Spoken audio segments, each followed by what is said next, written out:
এই মুহূর্তে বাংলাদেশ ছাত্রলীগের সাবেক নেতা, এনসিপির এই মুহূর্তে জাতীয় নেতা সার্জিস। পরিচয়টা বারবার দিই এই কারণেই, গতকালকেও একটা বক্তব্য শুনলাম বঙ্গবন্ধুকে নিয়ে, আমার বঙ্গবন্ধু। আবার এখন যে বক্তব্য, অনেকগুলা রাজনীতিবিদদের চরিত্র বোঝা আসলেই কষ্টকর। তো যাই হোক, এই মুহূর্তে সার্জিসদের সাথে এনসিপির সাথে খুব ভালো কেমিস্ট্রি আছে জামাত ইসলামের। একই বক্তব্য দুই টাইমে দুই দলের মুখ দিয়ে আসে। আমরা মোটামুটি দেখতে পাই যে একই সুতায় গাতে। আবার এনসিপি যদি কোনো আন্দোলনকে সফল করতে হয় তাহলে জামাতের সেখানে গিয়া সাপোর্ট করা লাগে। এবার সেই জামাতই এনসিপি নেতা সার্জিসকে কিন্তু খেয়ে দিবে। ভিডিওর টাইটেল অনেকে বোঝেন নাই, পুরো নিউজ দেখলে বুঝবেন যেটা কোন খাওয়া, একবার ওই খাওয়া না। সার্জিসের আগামী দিনের স্বপ্ন, সবচেয়ে কাঙ্ক্ষিত যে জিনিসটা, সেইটাকে খেয়ে দিবে জামাত যদি এখানে নতুন কোন নেগোসিয়েশন না আসে। কথা বলছি ভোটের মাঠে খেয়ে দেওয়ার কথা। আপনারা সকলেই জানেন যে আগামী জাতীয় সংসদ নির্বাচনে এনসিপি এখন পর্যন্ত বলছে অংশ নিবে না, কিন্তু ফাইনালি নিবে। আপনি রাজনীতি থেকে যদি নির্বাচন বয়কট করেন তাহলে আপনাকে মাঠ থেকে হারাই যাইতে হবে। আর প্রেস সচিব তিনি বলছেন এমন কোন শক্তি নাই নির্বাচনকে বাধা দিবে বা প্রতিহত করবে। তার মানে নির্বাচন হবে এবং ফাইনালি দেখবেন এই সার্জিসটা কোন দলের সাথে জোট বাইদা হোক, যেমনি হোক নির্বাচনে যাচ্ছে। জোট বাইদা গেলে বাইচা যাবে, আর যদি একা একা লড়াই করতে চায় জামাত গিলা ফেলবে সার্জিসটা। আসন দেখেন কিভাবে। আপনার পঞ্চগড় এক আসন খুবই ত্রিমুখী লড়াইয়ের একটা সংঘর্ষের আভাস পাওয়া যাচ্ছে, কারণ এই আসনটিতে ইতিমধ্যে প্রার্থী চূড়ান্ত করে দিয়েছে জামায়াত ইসলামী।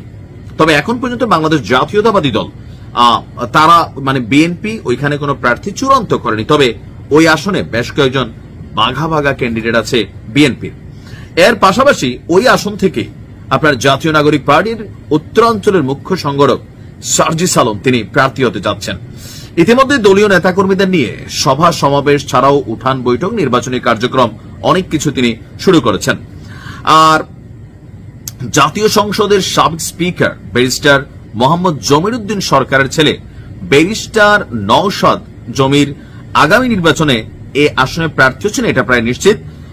এটা সম্ভবত জামাত ইসলাম থেকে আগে ভাগেই তারা প্রার্থী চূড়ান্ত করেছে। তারা করছে হচ্ছে আপনার দলের জেলা যিনি আমির আছেন মাওলানা ইকবাল হুসাইন, জামাতের একক প্রার্থী এখানে। আর জুলাই অভ্যুত্থানের পর থেকে মোটামুটি মাঠ তারা ভালোই গুছাইছে। কেন্দ্রীয় মহাসমাবেশ সহ বেশ কিছু সভা সমাবেশ তারা এইখানে করেছে। সাংগঠনিক কর্মকাণ্ডেও এই মুহূর্তে সেখানে পিছিয়ে নেই।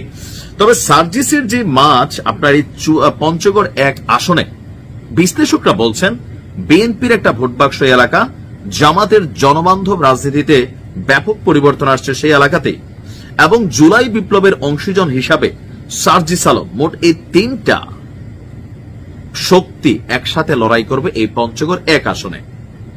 সবার আগে ঝরে যাওয়ার সম্ভাবনা হচ্ছে সার্জিসের। এটা কেন বললাম? জামাতের একটা নীতি আছে, আওয়ামী লীগ বিএনপিতে আবার এই নীতি নাই। জামাতের একটা নীতি আছে, একটা দায়তুল বিহাজাল ইমাম। একই আসন থেকে বিদ্রোহী প্রার্থী জামাত দেয় না। তবে আমাদের বিএনপি আওয়ামী লীগের মধ্যে এটা আছে, দল দিছে রহিম রে। তো মনে করলেন যে শুক্কুরের চিন্তা হয়েছে, ভাই আমি কি রহিম থেকে কম নেতা? আমার দল দেয় না, তো কি হয়েছে? আসেননি এলাকার মানুষকে আসি, মানুষ একটু চা টা খায়, হালকা টাকা টোকা পায়, তো বইলা মনে করলেন শুক্কুরে দাঁড়া করাই দিছে। তো ভোট তো একটাই।